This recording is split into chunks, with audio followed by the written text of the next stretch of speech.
Ladies and gentlemen, ladies and gents, ladies and sinners, welcome to another Tuesday evening edition of the Sin City Sports Show. Tuesday. It's almost appropriate. What's up, brother? The most famous streamer kicks off our show, right? We should get him on here. Maybe we can get him on here. He's a humble guy. I bet you Sketch would get on here. This is the Sin City Sports Show presented by Sports Radio, your direct feed for all that is sports. I'm your host, Cale Henderson. We're back at it again, folks. Sorry for missing last week's session. Some family stuff going on. But guess what?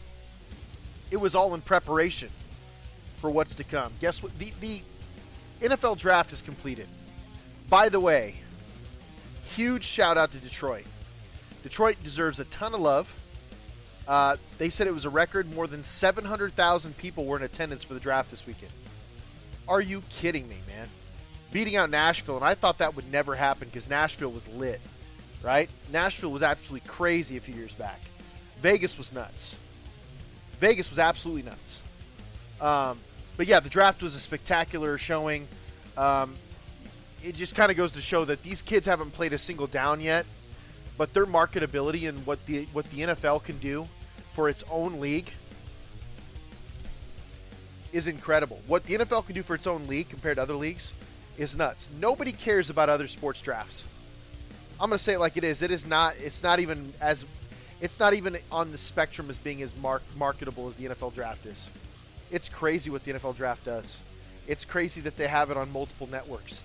If you have the NBA draft, guess what? It's on the NBA network. I don't see it on the ESPN networks anymore. I just don't. The NFL says a license to print money. And then, on top of that, there's more stuff to come as far as the league's concerned, because Roger Goodell makes it sound like some changes are imminent. Good changes for business. I don't know if it's great for the players, but there's going to have to be give and take, otherwise it won't pass anyway. So if the owners want to make more money, they're going to have to give some concessions. That's just the way it is. Again, this is the Sin City Sports Show, presented by IE Sports Radio, your direct feed for all that is sports. I'm your host, Cale Henderson. You guys can get at us on our Twitter forums at SinCity_IESR, at Cale_Henderson, where we talk all things Vegas sports. We got to pay the bills here. Planet Jerky Premium Brisket Beef Jerky.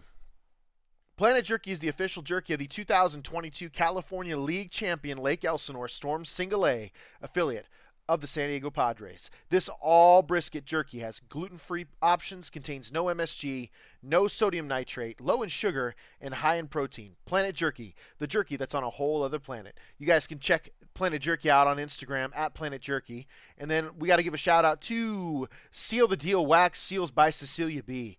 You just finished your very own wedding or baby shower invitations, and you're looking for that extra special touch. Maybe you just wrote a letter to a relative or a friend, and you want to add to their smile when they receive it. Then seal the deal with Cecilia's handmade sealing wax stamps for your invitations, letters, and gifts. You bring the deal, we'll seal the deal. You guys can check that out on Instagram at sealthedeal_wax stamps, on Facebook at seal the deal wax seals. Vegas Golden Knights, currently underway in the playoffs, man. Listen, we kind of knew the Vegas Golden Knights were still a strong team. It was about them getting healthy. And they started out this playoff series unbelievable, like the number one team in the Western Conference. The Dallas Stars are nuts, man. They're a really good team. I mean, I said this, last year I had no problem. I was unapologetic. I talked my shit. I just kind of knew the Vegas Golden Knights were going to win. I called that, man. That was my shot before the season even began last year. I said, I think Vegas wins it all. Because they were priming for it, man. They had the team. They just weren't healthy. Same kind of crap happened, right, this year. There wasn't a lot of health. Health is wealth. Aiden Hill's kind of fallen off a little bit, but he's also been dealing with an injury bug. Before he was injured, I mean, he was automatic, man. Like saving 93% of his he had 93% save percentage. He was only allowing like 1.7 goals per game. Like he was disgusting before his injury. And Logan Thompson's actually come out and he's played really well. He's still allowing 2 goals a game. I do wonder if Aiden was completely healthy, would they be going with Logan Thompson? Is this a decision that they're making because he's the hot hand? It's a possibility. He's actually played pretty well down the stretch. But the reality is, like, dude, the Golden Knights played really well the first 2 games. They absolutely dominated. They dominated puck possession. They dominated power plays. The other thing that they're really great at, and we've talked about it for years, it's transition hockey. I think that they have 2 goals in this series already shorthanded, and that's incredible because I don't know if another team in the NHL playoffs right now has a shorthanded goal. Like that's how good the Vegas Golden Knights are in transition, especially when they're healthy. I will say this, the Golden Knights, whatever they were doing, like they were playing very, very heavy on the puck, man. They were hitting really hard. That's part of the reason why they had some injuries. Like they've just been a very physical hockey team this year. They were physical the year before, but that stuff tends to, add up when you're in the postseason every single year, right? And you went as deep as they did. So they didn't rest as long as other people did. That's just the reality of sports, pro sports. Um, but yeah, I mean, Panthers kind of ran through the same situation. They've already won their series against the Lightning, an aging Lightning. But regardless, Golden Knights have slipped the last 2 games. They've let the Dallas Stars stay in it. There have been times where they could totally step on their throat. There have been times where the Golden Knights have to make a play and they're just turning the puck over way too often. And credit to Dallas, man. They've been a really good team this year. They've been an excellent team this year. And one thing that they're very good at is controlling the center ice, controlling the center zone, the neutral zone. They are incredible at it. Incredible. Like they intercept more passes than I think I've seen any NHL team do in years. It is they are very disruptive when they play that full ice press or at least press the neutral zone. And the Golden Knights have not really had an answer the last 2 games. March Assault has not really been able to get clean shots. I will say that there were a couple missed wide open rebound shots. But when you have players that don't normally score a ton of goals trying to make those shots, that's what you're going to get. And I think Vegas is going to have to capitalize. They play tomorrow, Game 5. I mean, series is tied 2-2, guys. Vegas came out with a 2-0 start on the road against a very, very good Dallas Stars team. Dallas Stars have absolutely rallied. This could be a game that goes to Game 7. This could be a series, I'm sorry. A series that goes to Game 7 for sure. But Golden Knights have to win tomorrow, in my opinion. Like, right now, the road team has had the advantage in every game.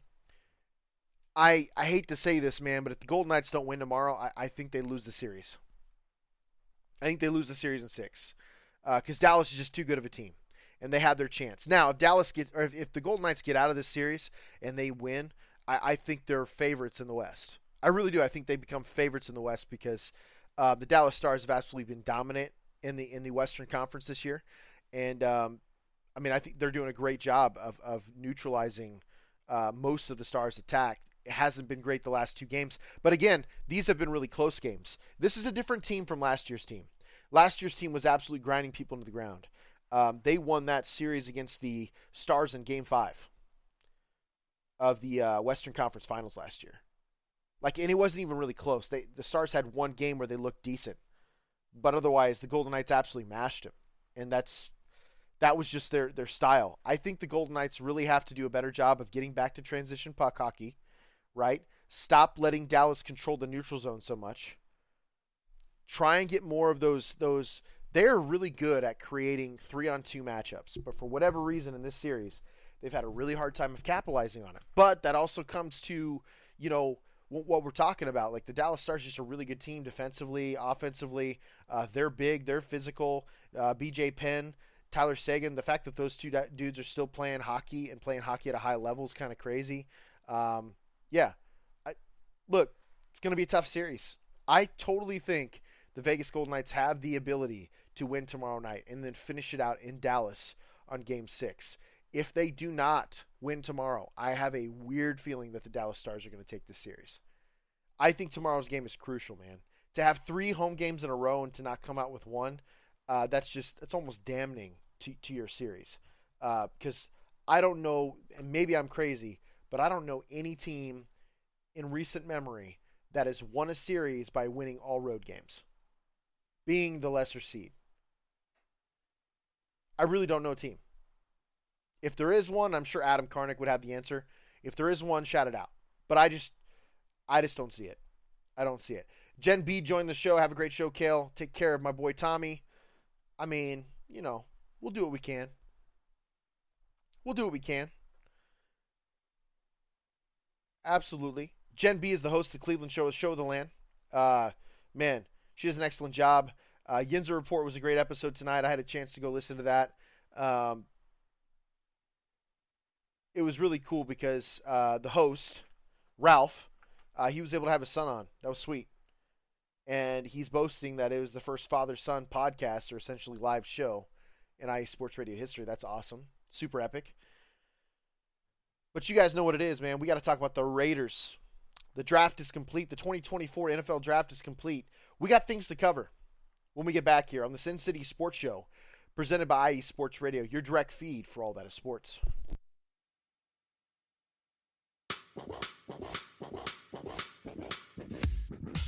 Hello, sports fans. It's me, your boy Larry B, and I want to walk you through the world of sports. No, not just the mainstream major TV deal type sports, although those are important too.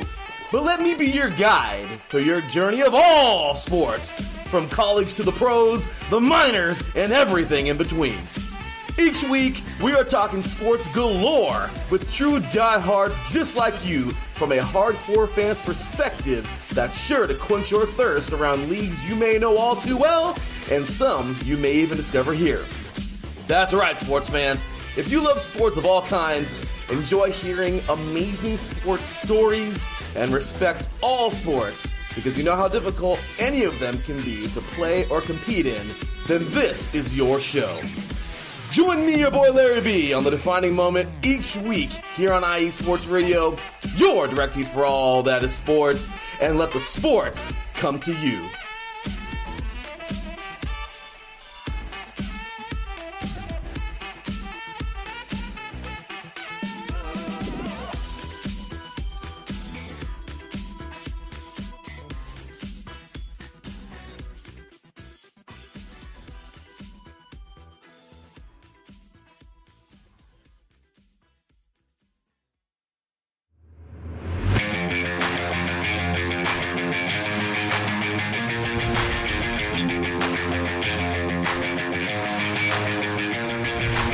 What's happening, sports fans?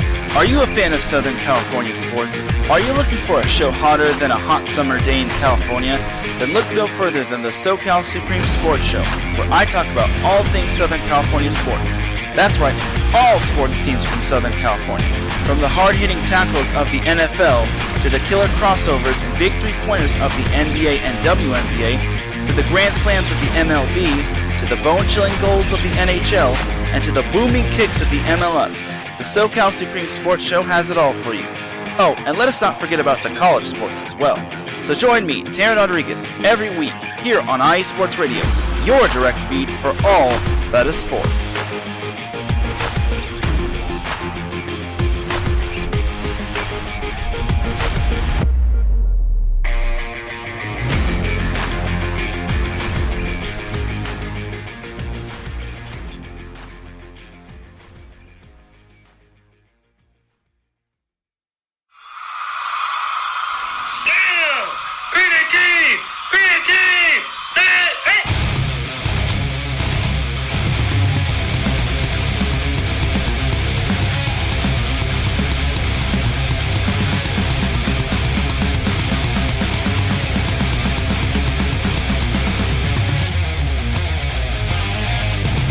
What's going on, football fans? This is me, your boy Larry B, inviting you to join myself, Callum Reynolds, Mike Pat, and John Felipe for one of the most electrifying football shows you have ever heard.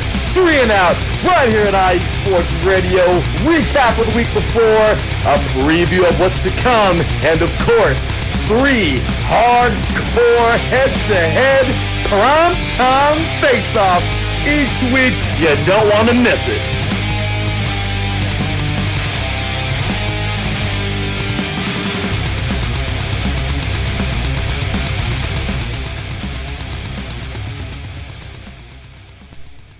Welcome back to the Sin City Sports Show, presented by IE Sports Radio, your direct feed for all that is sports. I'm your host, Cale Henderson. You guys can get at us on our Twitter forums at SinCity_IESR, at Cale_Henderson, where we talk all things Vegas sports. It is post-draft night, but before we get into that, we have to talk about the main platform, IE Sports Radio. For the last 10 years, IE Sports Radio has brought you amazing content ranging from interviewing legendary athletes, coaches, and other authorized media personnel to building tailor-made shows dedicated to all major sports cities around the country. Make sure to follow us at IE Sports Radio on Twitter, Instagram, Facebook, and TikTok to keep up with the latest in sports with our shows. Also, check out our daily website, updated website, iesportsradio.com for sports news, the IE Sports Radio blog, our Hall of Fame, Fans of the Month, pages dedicated to each podcast, our IE Sports Radio community forum, and stop by the shop and check out the merch. Thank you for making IE Sports Radio your direct feed for all that is sports. If you guys miss a show here on IE Sports Radio, one of your favorites, make sure you guys go to the website, like, follow. Make sure you guys go to Apple, Spotify, iHeartRadio, Google Podcasts, Amazon Music, Castbox, Deezer, Podcast Addict, Podchaser, Geosfun, I know I got it wrong, YouTube, and your personal page on iesportsradio.com. Make sure you guys go check those out. We're on almost every forum, man. Almost on every single forum. Especially the major ones like Apple, Spotify, and iHeartRadio. You guys can also like us on the Spreaker app. And pretty soon I'm going to get with Larry B. I know I've been talking about this for a while. Larry B and I are going to talk about using StreamYard. I think that's going to give our team more access. I love it. And I think there's more that we can do.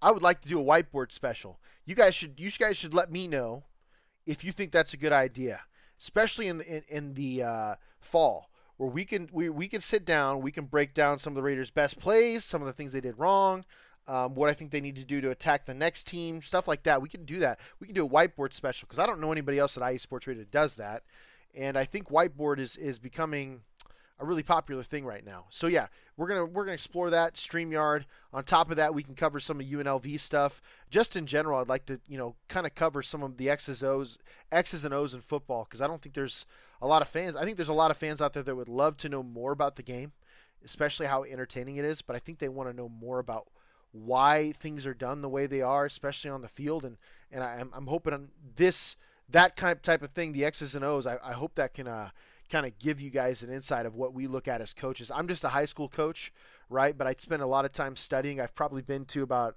almost a dozen clinics in the last few years, whether that be in Mississippi, whether that be here at Nebraska. And I'm always listening to these college coaches and stuff talk about, what they do to get ahead of the game. And, at the end of the day, it's a culture thing. But there's a thirst and a hunger for X's and O's out there. So I think that's what we're going to try and exploit with StreamYard. And I think Larry B's fully behind that. I think he thought that was pretty cool. And then, who knows?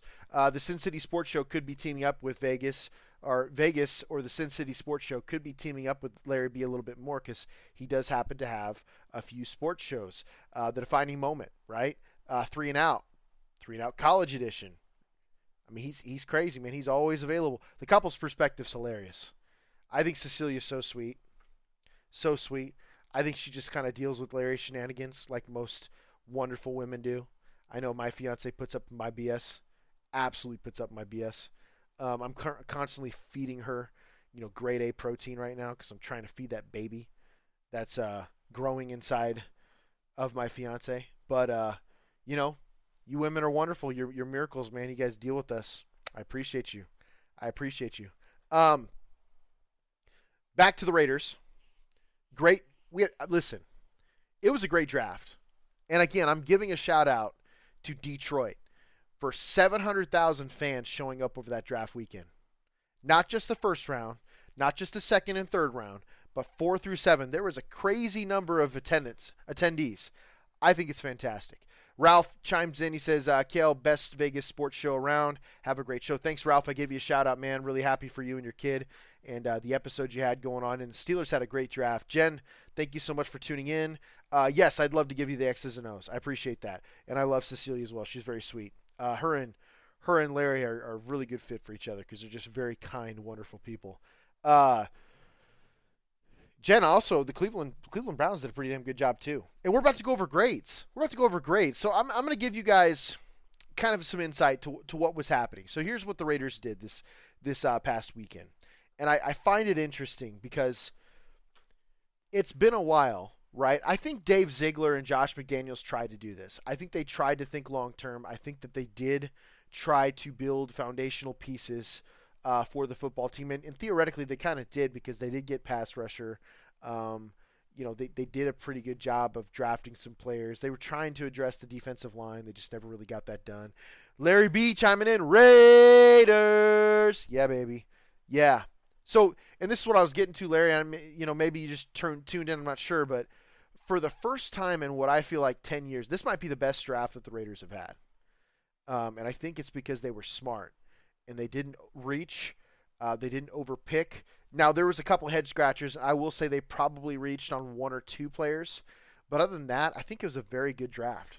And the grades that are out there for the Raiders are kind of shocking because normally the mass media out there does anything they can to crap on the Raiders. Like, there probably isn't a more hated team other than the Dallas Cowboys.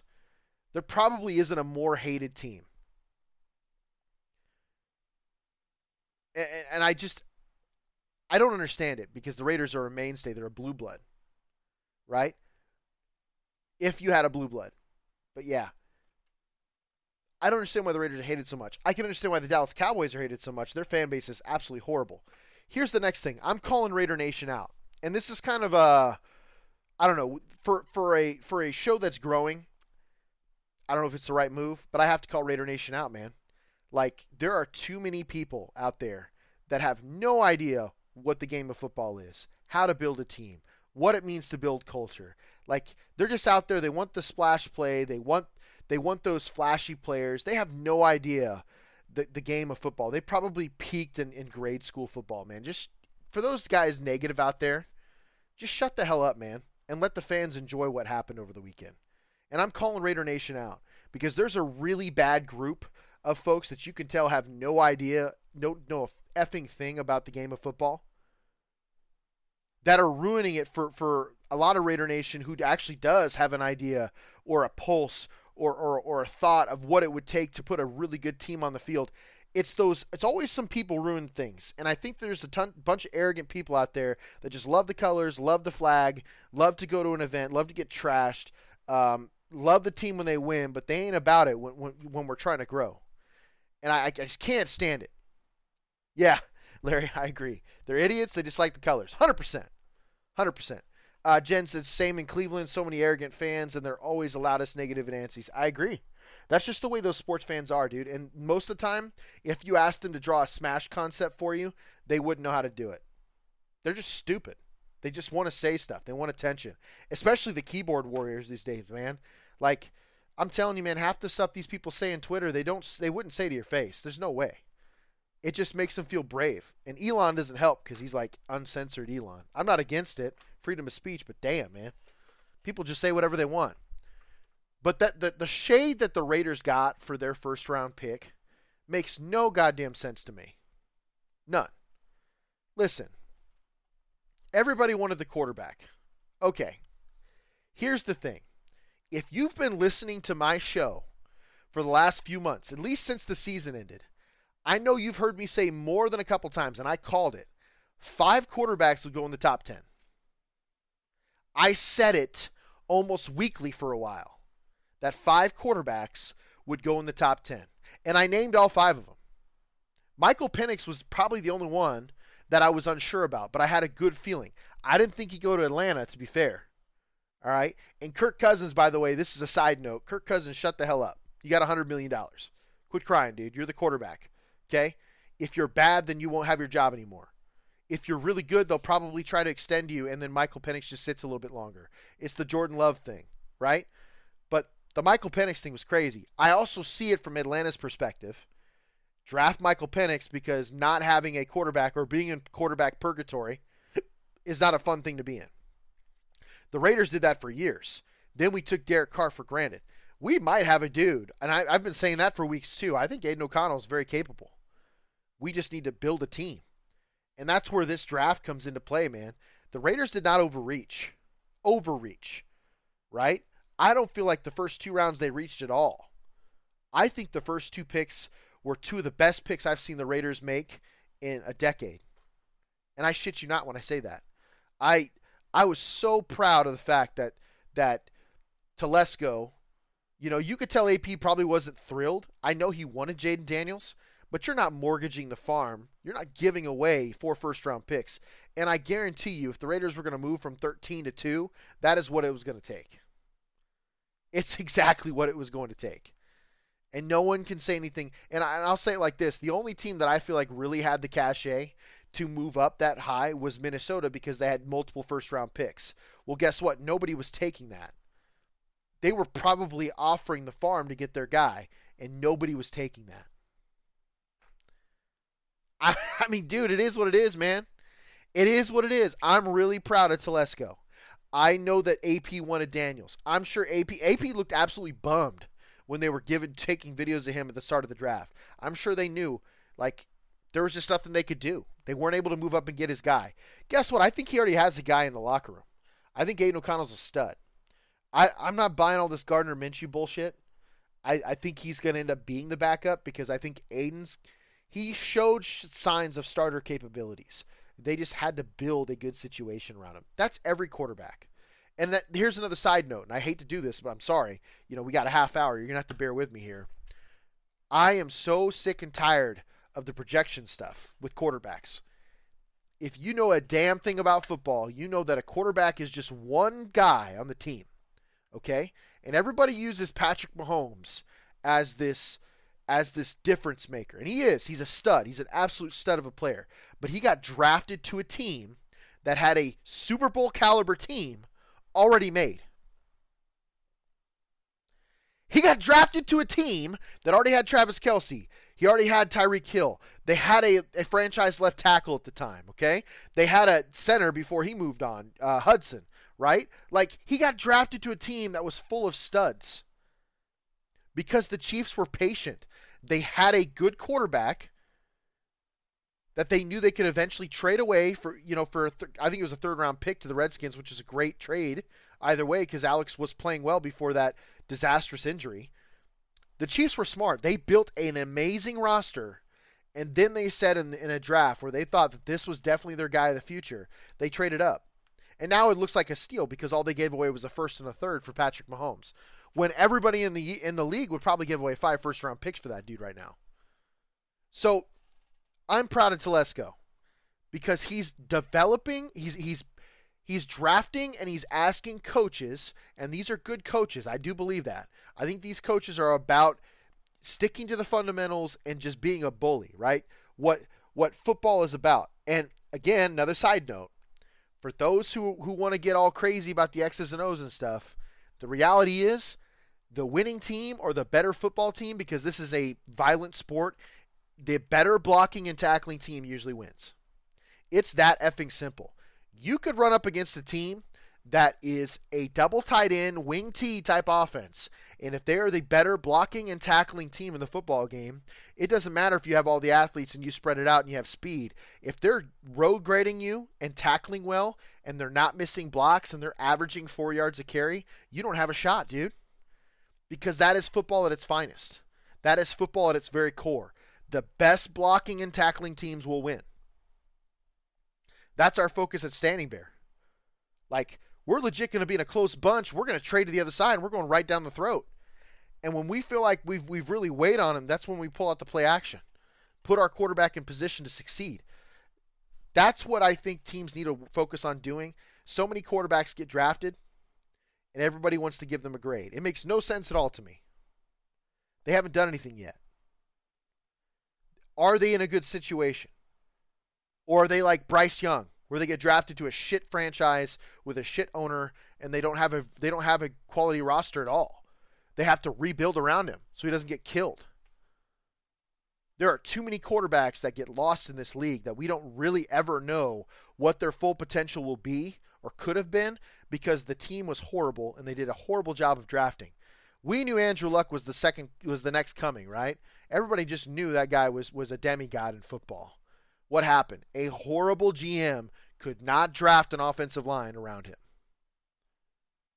He would whine about his salary cap space like it was a problem, but it wasn't a problem for 31 other teams to figure out, because I'm sure they all would have taken Andrew Luck, by the way, except for maybe the Packers, right, who had Rodgers. He couldn't figure out a way to get an offensive line around with all of the offensive line that come out every year that are studs. 1 through 7 rounds. And UDFAs, by the way, undrafted free agents. I'm just saying, the quarterback has to be in a great situation. You can't just draft Michael Penix to the Raiders and expect him to come in and win 10 games. This roster isn't quite ready yet. It's a good roster. It's much better than what it could have been or would have been, but we just can't expect quarterbacks to do that, man. It's not cool. And I am so sick and tired of this thought that because we drafted a quarterback in the first or second round, they need to be starters. That's not the case, dude. Let him sit back and develop a year. What happened with Patrick Mahomes? Did he start right away or did he sit behind Alex Smith? He sat behind Alex Smith, and he learned from one of the greatest coaches in NFL history, Andy Reid. Gave him a year to really learn the game, to pick up on the speed at scouting, scout practice team, the scout team. He hardly got any of the first team reps because that's the way the NFL is. But he took advantage of the study time, man, and what happened? In year 2, he comes out and I think he basically wins the MVP. Maybe it wasn't that year. Maybe it was the following year, but he could have won it. He was a stud for his rookie year, his real rookie year. And it's because he sat a year. Even the guy who might end up being the greatest football talent or quarterback talent we've ever seen, was able to sit a year and grow, and it helped. Because I guarantee if they throw him in to the fire, he may not be as good. So stop with this narrative that we have to start these guys right away. It's not the truth. Let them develop, man. Let them learn the game. That's why you have a rookie contract, dude. That's why they're at their cheapest. Take advantage of it, because it isn't going to, if they're really good, they're never going to be that cheap again.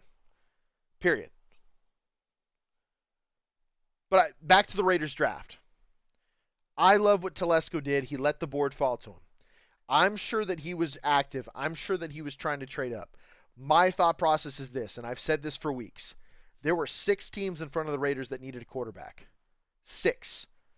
The Raiders picked 13, and 6 teams in front of them needed a quarterback desperately.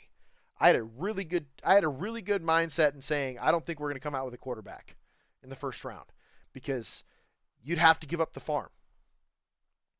I don't care if it's from 13 to 8 with the Atlanta Falcons. I thought the Raiders would have to give up a couple first-round picks because that's how important those top 5 quarterbacks were in this draft. I think Penix landed in a great situation, by the way. He's not going to have to start right away. And he's going to learn from Kirk Cousins. And he's going to get a chance to get ATL to fall in love with him. And when he's ready in a couple of years to start, he'll be fine. Because they'll probably have a really good roster at that point. I think J.J. McCarthy, great situation. Kevin O'Connell is one of the best offensive minds out there. He made Kirk Cousins look like an all-pro. Not to say Kirk Cousins wasn't a good quarterback. He is a good quarterback, but that system, man, I don't know. I think McCarthy's going to be a stud in it.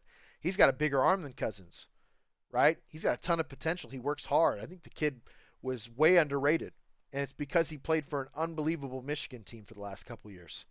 I think Caleb Williams was drafted to a good situation. Usually the Bears are a laughingstock, but they've built a team. Now, I will say this. If I were Justin Fields, next time I see Ryan Poles, I'd absolutely kick him in the nuts as hard as I can. Because Ryan Poles is an a-hole for waiting years to build a team like this. Because they wouldn't have to be drafting a quarterback first overall if they would have been more competent in the draft. Some of that's being a first-year GM, I get that. But still. Justin Fields just kind of got shafted, man. Caleb Williams is going into a great situation. An amazing situation. I like Jaden Daniels going to the Commanders or the Washington football team. I think that Dan Quinn, although he shouldn't have been the hire, I think that Adam Peters is a very intelligent football guy, and he's going to build a great roster. I don't think Jaden Daniels is going to have a problem as long as they have as long as Cliff Kingsbury can develop him. Drake May is the big head scratcher, man. Like, can New England bring out the best of him? Can they be patient and let him sit for half a season so he can learn the game? Because he's going to need to. That's kind of where I thought the Raiders were, right? Would they be able to let Penix or somebody sit a year? I don't think so. And I don't think they were going to trade up in the top 10. So they did a great job of being patient. They sat back. And here's the reality, man.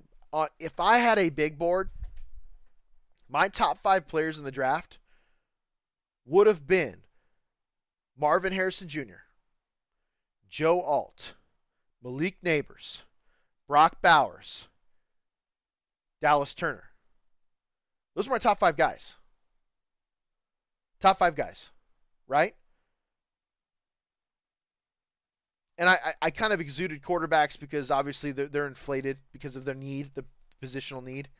But it doesn't mean they were the best athletes in the draft. The best football players in the draft were those 5 guys, in my opinion, right? All of those guys went in the top 10 except for what? Brock Bowers was the number 4 guy on my list overall in the draft. He's a weapon. He's not just a tight end. You can move him anywhere. The Raiders stayed patient. He fell to 13 when everybody was mocking him to the Jets or even the Falcons, right? Not the Falcons, the Chargers at some point. I'm just saying, man. Brock Bowers is a stud, and he fell to 13. The 4th best player in the draft fell to 13. That's value. It's an unbelievable pick. And here's the other thing I can tell you. When the Patriots were at their best as an offense, they had two lightning in a bottle. Thunder lightning at tight end. Yes, the murderer. I won't say his name out loud. But Rob Gronkowski, they were studs, man. They ran a 2 tight end system. They were almost unstoppable because you couldn't stop the run because they did a great job of pounding people to death, especially using those tight ends. On top of that, when they wanted to run crossing routes or get the ball out to their tight ends, they had no issues because they were the main weapons. When you have 2 tight ends that can run routes like Michael Mayer and Brock Bowers can, you are unlocking quite a bit of your offense. When you have 2 tight ends that need to be respected, Devontae Adams is no longer going to be double covered consistently. They may start that way, but they're going to leave some guys open. Jacoby Myers is a stud, right? Like Jacoby Myers. I think he's a great number two wide receiver. He's got a lot of heat off of him now that Brock Bowers is in the game. Now that he's there. Michael Mayer and Brock Bowers are going to eat this year, man. They really are. If Luke Getsy is smart, he is developing plays right now for Brock. Because he's not just a tight end, he's an athlete. He's a superhuman football player. He could be your H-back. He could be like your hybrid fullback too. Like that's how good he is, man. These guys are good at blocking. I love the attitude. The next pick, Jackson Powers Johnson in the 2nd round. He was my favorite center. I know people loved that dude out of Duke. I get it. Man, Jackson Powers Johnson is a mean mother effer, man. He's a mean dude. He's like, if I had a comp for him, I would say he's a better Richie Incognito. Like they are almost... Dude, these guys, their playing style, the way they road grade people, their athleticism, they're identical, man. The difference is Jackson's probably got a much better head on his shoulders, and he's likely going to succeed early. He was a first-round talent. The Raiders got him at 44, man. Value. The 2 head scratchers I have in this draft are coming up, like rounds 3 and round 6.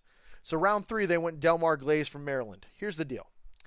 I think it was a reach because they had some other tackles out there that were important. I don't really know if tackle is as much of a need as the media led on. I do believe that they like Thayer Mumford. I think that they're going to give him a fair shot to win the job. If not, Delmar has got a lot of versatility. So this is why I like the draft pick. It was a head scratcher. I thought he was picked early, but I understand it because I think there were people that were high on him and people that weren't. His pass protection grade, according to PFF last year, was 83.4, 83.4, 83.5. 83.6, apologies. In the Big Ten, with all of those pass rushers, he played really well. On top of that, in his career, Glaze played guard. He played left guard, played right tackle. Glaze has versatility. What does Jackson Powers Johnson have? Versatility. He started at right guard when he was basically a freshman at Oregon, then moved to center, and he's been an All-American ever since. And this is where I tell you guys, man, I know Andre James is the starter this year, and we'll probably see back Jackson Powers Johnson plug in at right guard this year. But don't be surprised if Jackson Powers Johnson is the guy at center moving forward after this season. Because Delmar Glaze could very easily move in at right guard and Thayer stay at right tackle. And you have a really young, stud-filled offensive line that can absolutely road grade and beat people up. And that's what the Raiders are going for. You can tell that the personality of this team is going to be big, physical. They're going to be bullies. I love Telesco's assessment of pick 4, the 4th round. They were like, no matter where we're at in the board, we need speed. And it just so happens that they got one of the fastest corners in the draft into Cameron Richardson out of Mississippi State. 6'2", 188 pounds. He's got a large, long wingspan. He's very fast. His hips are really weird sometimes. Like sometimes he loses his feet. But realistically, if the Raiders can develop him because he doesn't have to play right away, he can be an absolute stud on special teams if he wants to be. That's great. I love the length. I love the idea of that he can develop behind Nate Hobbs and Jack Jones. Yeah, I like the idea of drafting this kid because he's not going to have to contribute right away, and he could be a special team stud. Tommy Eichenberg, he's a head scratcher only because I don't think he's great for today's game. I think he's a thumper. He's a first and second down type backer. He could grow. I could be completely wrong. Like Pete Werner with the New Orleans Saints was viewed as a 2-down backer. Guess what he's doing? He's playing all 3 downs. Like he's been a stud. He's developed. Tommy Eichenberg could be the same thing, but he's a thumper, man. He's going to light you up. And I know that that's the AP style, right? Like he doesn't care where you were drafted and how athletic you are. Can you play the game at its finest? Which is, again, we talked about this at the beginning of the show. The best teams are the best blocking and tackling teams. Football is at its best when the teams are playing football in the trenches. The best blocking and tackling team usually wins. And you could tell that that's what the Raiders' focus was. They're going to be big, they're going to be strong, they're going to be physical. So can they teach blocking and tackling? We'll find out. I would say last year is an indication that they did do that. That they really refocused their fundamentals back on the fundamentals of the main fundamentals of football, which is blocking and tackling, which is why you saw, a complete emergence of Josh Jacobs. The offensive line was finally pushing people around when the coaching change happened. And it's because AP is simple, man. He's saying, hey, let's run it right down their throat. That's the game. Dylan Laub out of New Hampshire is weird to me. I think that he was picked because of his route running ability, like maybe a Woodhead type mold, if you will. I'm not against it. He's probably going to be an unbelievable 3rd down back if he's really as good as they think he is. But I thought that there were running backs that were better right now available. But my understanding is Laub is absolutely a killer in the pass protection, and he's great out of the backfield. So that wouldn't surprise me if that was the focus. Sooner or later, they're going to have to move on from Amir Abdullah. He's aging, former Husker, bless him.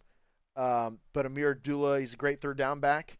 I think they found his replacement. Trey Taylor out of Air Force might be my favorite pick, man. I'm a military kid. I have mad respect for people in the military, especially the armed forces. Trey Taylor's a dog, man. He was voted the best DB in college football this year. That is fantastic. He was voted the best DB in college football this year. And he can hit, dude. He can hit. He's a dog, dude. And he's perfect. He's exactly what AP's looking for, right? You got a guy like Muir, who's probably your more coverage safety. He's a ball hawk. This dude's going to run around and hit people. And he's not going to care. I love it. I love the pick. I think that's perfect for the personality and the culture of this team. And then cornerback, MJ Devonshire, I think this, again, if you ask me, 4 through 7, those 5 picks, they're developmental picks. I think the first 3 are probably going to contribute right away. The first 2 for sure. The last 5 or 6 picks probably get a year to develop, especially on special teams. Because Telesco said it in a press conference. He said, this is the way to get on the roster. If you guys are really good on special teams, you're going to make the roster. That needs to be their focus while developing at their position. I think that they drafted really well, man. There was a lot of depth here. There was, I would say, there's 2 players that they maybe reached on. Otherwise, I'm really happy with this draft. The PFF gave it a B+. I'm actually really in agreement with PFF here. If it would have just stopped after the first 2 rounds, they would have gotten an A+. regardless of the fact that tight end wasn't a need. They got one of the best players in the draft, so that was an A. That was an A for me. Jackson Powers Johnson to me was also one of the best players in the draft, at least top 10. They got him in the second round. That would have been an A plus.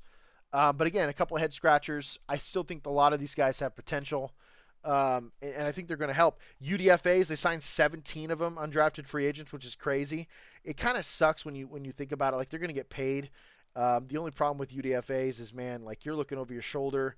A team like, the Raiders, which is, already a pretty well-established team, looking for depth, is probably going to have tryouts on a daily basis to fill that roster. So those guys are going to be looking over their shoulder. I was having a conversation with the head coach at Standing Bear. He played for the Chiefs, he played for the Titans, played for the Texans, and he said it was funny. Like, every training camp, he'd go to training camp, and he just kind of knew in his head, like, this could be the last one. So when he'd see tight ends trying out, he was smashing his meal because he thought it could be his last free one that he was going to get for a while. That's the reality of professional football.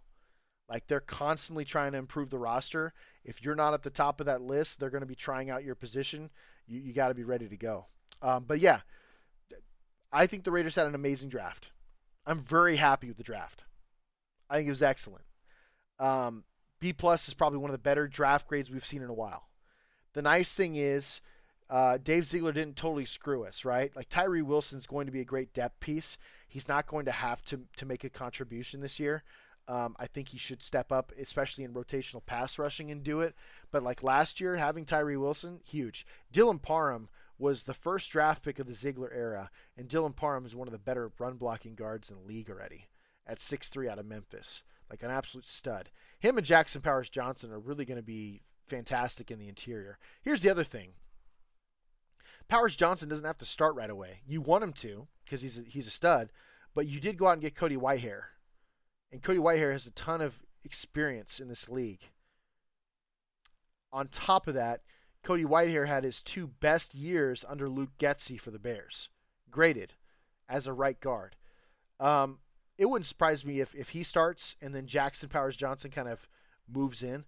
But the nice thing about these two draft picks is I think that there's massive depth in the offensive line for the first time in a while.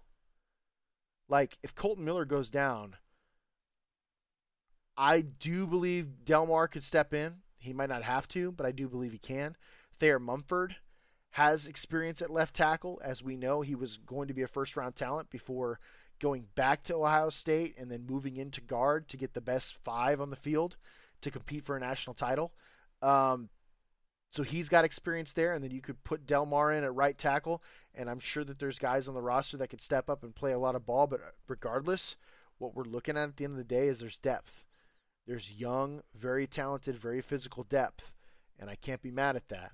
The cornerback room should be interesting because it's actually kind of a thin position, but you do have a couple of studs, like Nate Hobbs and Jack Jones are studs. Like, I'm really happy with those guys being the core of your DB room. Morig, ball hawk safety, he's getting better and better. I like that. I think your linebacker room was improved. In general, I think this team is a better team now than what they were before the draft. I do think that they should focus, like, maybe get a couple more defensive linemen if they can, because the better you have a rotation as the trenches, the more fresh Wilkins and them guys are going to be. It's going to help a ton. There's going to have to be times where they give Max a breather, right? So Tyree Wilson and Malcolm Kuntz are going to have to step up when he's not in, and that's where bringing in Christian Wilkins should help. Regardless, this was a fantastic draft. I totally agree with the B+ from PFF. I think that the Raiders received an A from CBS Sports, which was awesome.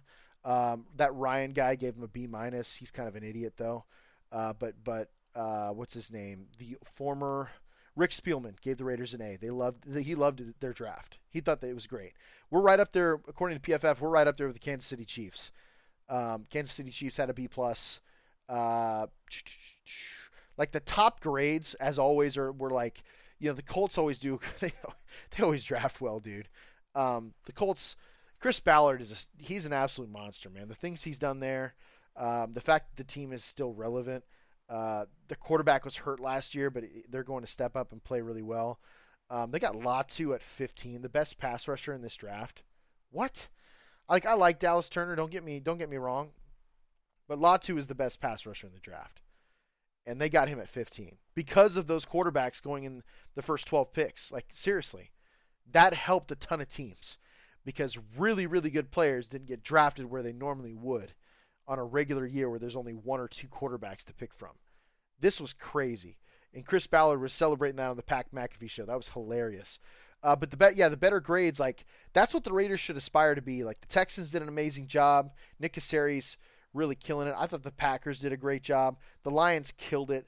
Denver Broncos actually had a really sneaky good draft. Listen, Bo Nix is a perfect fit for that offense. I thought he was way overdrafted. Don't get me wrong. But when you look at Drew Brees, Bo Nix is slightly bigger. He's got a slightly stronger arm than Drew had. His statistics are pretty similar. I think his playing style is very similar, which is why Sean Payton really liked him. Jonah Ellis out of Utah was an absolute great. I'm a big fan of Utah football. You guys know this, man. I think Utah football is the most underrated program in college football right now. They're just not talked about enough. They could go into the Big 12 in their first year and win it. Because the Big 12 is not going to know what to do when this team shows up and just wants, with all these big Samoan kids, wants to just absolutely beat the piss out of them. Like, that's just not Big 12 style of football. That's going to be so interesting. Plus, you have like an 8-year quarterback in Cam Rising. I don't know how they worked that out, the COVID year and all that stuff. I'm just kidding. I think he's like a 6-year. He's a 6-year guy, but still, that's ridiculous. Almost like semi-pro. They got Troy Franklin out of Oregon, so someone to pair with Bo Nix that he's used to. I just think they did a really good job. Audric Estime out of Notre Dame is going to be a effing problem if they figure out their offensive line issues there in Denver. Estime is a stud out of Notre Dame. Stud running back, man. He's a workhorse type guy. Like, he's a 3 yards in a cloud of dust type dude. No doubt. And if they figure out how to get that going on the offensive line there, man, the division could be, this division could get tough really quick. The Bears had an amazing draft. So I'm just kind of going over the ones that got A's according to PFF. Baltimore Ravens always have A's. Like, there's a reason why they're contenders every year. That's what I want the Raiders to strive to be, is the Ravens. Like, the Ravens just make amazing decisions. Overall, really happy for the Raiders. The needs, like the needs they still need to target, I still think they need another corner. Like, if they can get Xavier Howard on a, kind of an incentive laden deal for a very productive veteran like he is, I think that's a absolute awesome situation, because Jack Jones and Howard could be your outside guys while Nate Hobb is the slot. That's an unbelievable set of three right there at corner. I truly believe corner is a focus. Tackle, I think the Raiders need to look at tackle a little bit further. If you're not 100% sold on Thayer Mumford winning the job, you need to have a contingency plan. Like, 100% need to have a contingency plan. I think that, so let's see here. Let's look at the best available free agents out there, right? The top 10 available free agents as of April 28th. Odell's not a shot.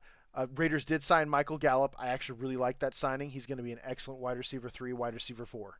So here's something to think about, guys, for those that are on the fence about Aiden O'Connell. Aiden O'Connell had 8 touchdowns and 1 interception the final 4 games. He went 5-5 as a rookie with a coaching change. 5-5 as a rookie with a coaching change. I think he played really well. I think he's going to have a full offseason to get better, work on his craft. I think Getsy is a much simpler offense. He runs a lot of C-gap power. Like, he's a gap zone scheme, or he's a gap and power type guy. We'll see a lot of duos as well. I think it's going to be oversimplified. The thing is, like, whoever's quarterback has the luxury of playing with Adams, Jacoby Myers, Trey Tucker, who's a speed demon, Michael Gallup, and I'm missing some players. Bear with me, man. But, dude, are you serious? Like, that's your 4 wide receivers right there? That's nuts. Now look at the tight ends. Michael Mayer, Brock Bowers. What? Zamir White is your starting running back. If he's healthy, he's going to be an absolute stud, a workhorse. I love it, man. I think this team is set and primed around Aiden O'Connell. They just have to give him a shot. And if it were me, I'd go with Aiden O'Connell. I get all this love about Gardner Minshew because he's a veteran. I want to see the young guy go, man. I want to see him have a full season. Like, if the dude finishes with 30 touchdowns and like less than 10 interceptions, he could be a starter for the future because he's on a really cheap deal. And he's going to give you an opportunity to build the team before you have to extend him. So, just being honest, man, I think you roll with Aiden O'Connell and you give it a shot and you continue to build the team. If there's a tackle available, go after him, right? Like, a guy they could add is Dalton Risner, but I think they kind of figured out their guard situation when they added Jackson Powers Johnson, and they decided to when they added Jackson Powers Johnson, they decided to sign Cody Whitehair. I think that they kind of address the guard needs, and then you have center depth, which is fantastic. Steven Nelson, cornerback from the Texans last year, he's available. Again, Xavier Howard would be perfect. That'd be a phenomenal pickup. I think Stephon Gilmore is along in the tooth, but he did have a good season last year. Connor Williams is interesting because he's very versatile. He can play center or guard, but again, I think you're good there. I really do. With Parham, James, Powers Johnson, Cody Whitehair, I mean, you have a set of 4 guys to rotate in the interior, and Whitehair's got experience at center. Powers Johnson's got experience at center. Parham has got experience at center. He was a center at Memphis for a while. I thought he'd be the incumbent starter after a while, but you have 4 guys that can play center or guard. That's fantastic. I don't think Justin Simmons to me is a pipe dream. I think you have a good safety. And I think Marcus Epps is still on the team too. So you kind of stick with what you got there. So if it were me, I would add a corner if you can, because you're going to have a ton of money coming back. Remember, post June 1st, that Jimmy Garoppolo money is going to show up. That's about $28 million. You're going to have money to go after a guy like Xavier Howard and add whatever you want. Realistically, that's what you're going to be able to do. And I love it, man. I think the Raiders are in a really good spot. Like, they have the ability to continue building a deep team. Now, if they don't make the playoffs this year and the quarterbacks struggle largely, obviously you have an answer to whether you should be looking to upgrade your quarterback position next year. At that point, I'm sure the Dak Prescott talks will start, because it sounds like Dallas is not going to renew his contract. Even if he has a Pro Bowl caliber season, there's a possibility he's not a Cowboy next year, which is fine. Put Dak in the sweepstakes, right? Dak on this team, and listen, Dak gets a bunch of shit. I don't think he's like a world beater or one of the most amazing quarterbacks ever. He's probably a top 6 quarterback right now. But if you put Dak on this team with all these weapons, this offensive line, this run game, bro, with the defense the way it played last year, holy shit. Like, this is a division contender, man. This is a Super Bowl contender. I'm just saying, let's see what Aiden O'Connell does. If he doesn't pan out, fine. You have options next year. Like, some really deep options. And we just haven't seen this from the Raiders in a long time. We haven't seen it. So this is a great situation to be in. I think they drafted extremely well. I think if Aiden O'Connell comes out and throws for 30-plus touchdowns, which is a very doable thing, again, we're talking about 2 touchdowns a game. And to me, he doesn't have to throw for 30 touchdowns. He can throw for 28. What if he sneaks in 4 or 5 throughout the season? He's responsible for 33 touchdowns? Of course. You're going to be happy with that. What if he does that and he holds onto the ball, man, and they run the ball really well? Like, that's what I think the Raiders are built to do, is play defense and run the ball well, which bodes well for any quarterback that comes in. But I'm not big on this whole just start Gardner Minshew because he's paid more. I think you see what Aiden's got. I think Aiden earned his right to compete and be the guy this year, especially with the way that the draft board fell, right? Continue to build the deepest team as possible this year, even if it means signing a couple of expensive one-year deals, because you're going to have a bunch of money back in the cap space, right? And you're going to have a bunch of money next year, because there's not a lot of contracts for next year. There's just a lot of room for improvement here. And I think this team is already set up pretty well in the trenches, at the skill positions. This could be a very dangerous team, man, if they do it right. I hope Luke Getsy, whatever happened in Chicago, I hope it was an Eberflus situation. I hope he shows up and he's just an absolute monster and he's very efficient and this team kills it. And the defense continues to do what it does, because I think this is the last year Raiders have Patrick Graham. I'd be shocked if he's not a head coach next year. His defenses have played that well under him, and he gets a great response. This is the Sin City Sports Show, presented by Sports Radio, your direct feed for all that is sports. I'm your host, Cale Henderson. You guys can get at us on any forums, right? Our Twitter forums. You guys can listen to our show on Apple, Spotify, iHeartRadio, Google Podcasts, Spreaker. I mean, dude, we're everywhere. Go to the IE Sports Radio website. Check out our site. Check out my bio. Listen to the last shows. Follow all of my teammates. They do a great job. They work really hard, and we're all great teammates here at IE Sports Radio. Support the channel, man. Support the station. We kick ass, and I truly believe that. As always, folks, tune in next week, 7 p.m. Pacific Standard Time, where we talk all things Vegas sports. And love, peace, and hair grease, folks.